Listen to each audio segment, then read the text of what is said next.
according to the Islamic teaching, you cannot execute a virgin girl. So what they do, they rape them.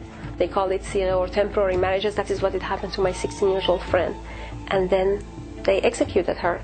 Ellie Davidian was horrified by such things as a teenager in Iran. Hers was a devout Muslim culture. Give me an idea of what the daily rituals were when you were a child.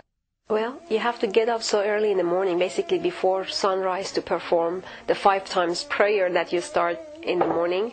And then you have noontime and the evening. Ritual makes you to feel like you gradually become a righteous person. Because personally I was thinking I didn't commit any immoralities. I did all the good works based on a young woman growing up in that country, trying to avoid sexual immoralities, alcohol, and everything. When you became a teenager, you began to really question all of these things. Well, I wanted to know more about what I was worshiping or whom I was worshiping and all these rituals.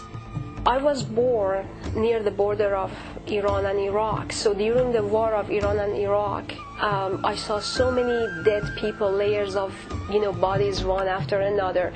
I felt so I was betrayed by this God, because I was thinking, if there is a God, then why he is allowing all these things happening? Ellie couldn't find answers anywhere, so she began to secretly deny Allah in her heart.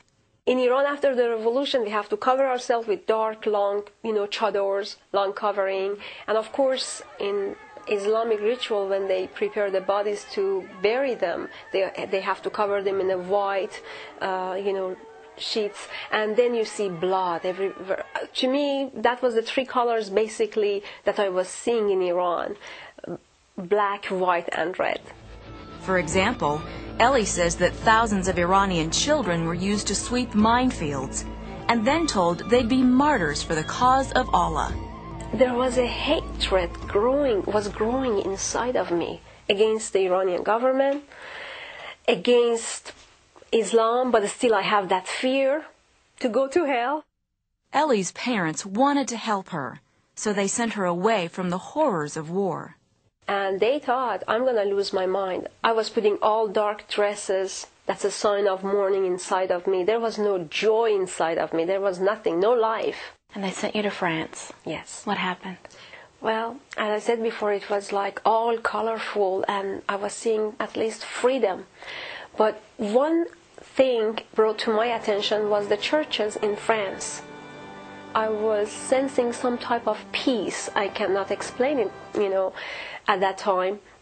So I was just sitting in front of the statues of, Jesus, lighting the candles in front of statues of Mary, and I was asking this God, whom I called Allah, what do you want to do with my life? So you're in the Catholic Church in front of a statue of Jesus, talking to Allah. And questioning him, what do you want to do with my life? What is the purpose? Ellie came to America to finish college. There she saw a campus poster for the Jesus film.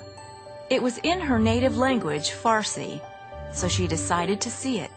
Wow, I said, these people really changed their Bible because whatever I was watching through Jesus' movie contradicted with the teaching of Islam about Jesus. So into my mind, I said, there has to be something wrong. Somebody has to lie. Ellie had been taught to deny the deity of Jesus Christ. In fact, she had been taught that it was Judas who died on the cross, not Jesus.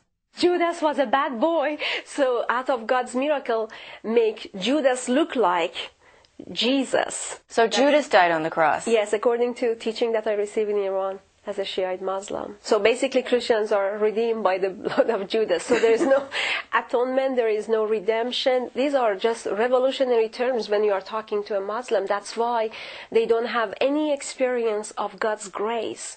Then Ellie met some Iranian Christians and started to make a connection.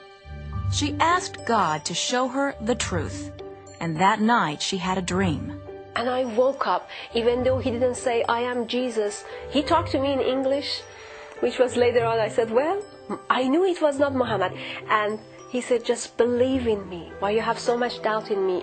And believe in me. And inside of me, I knew he was Jesus. And for the first time, I was able to see through the veil the reality of Jesus. Ellie's family didn't see it that way.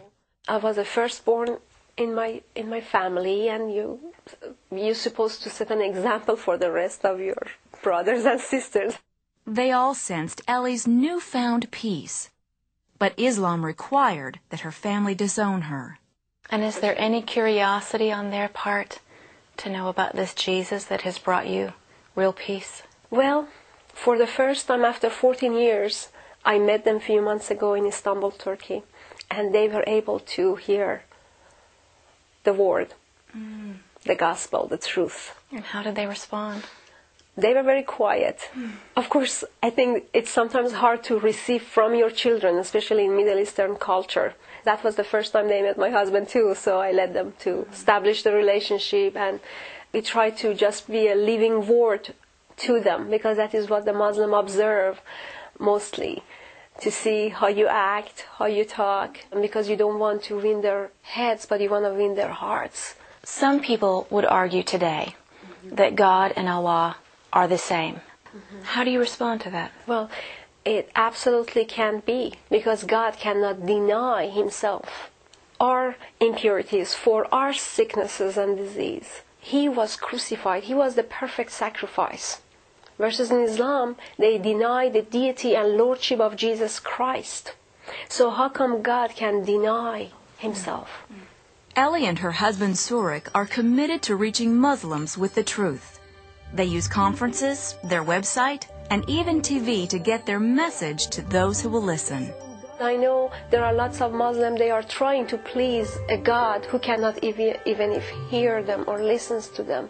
I'm not talking about a dead God, I'm not talking about a distant God. I am talking about a God who is alive, who is able to hear the deep down cries of our hearts and listen to us and say, here my son, here my daughter, come to me. His arms is so large, open with love to receive all of them and fill their hearts with grace, with peace, with joy.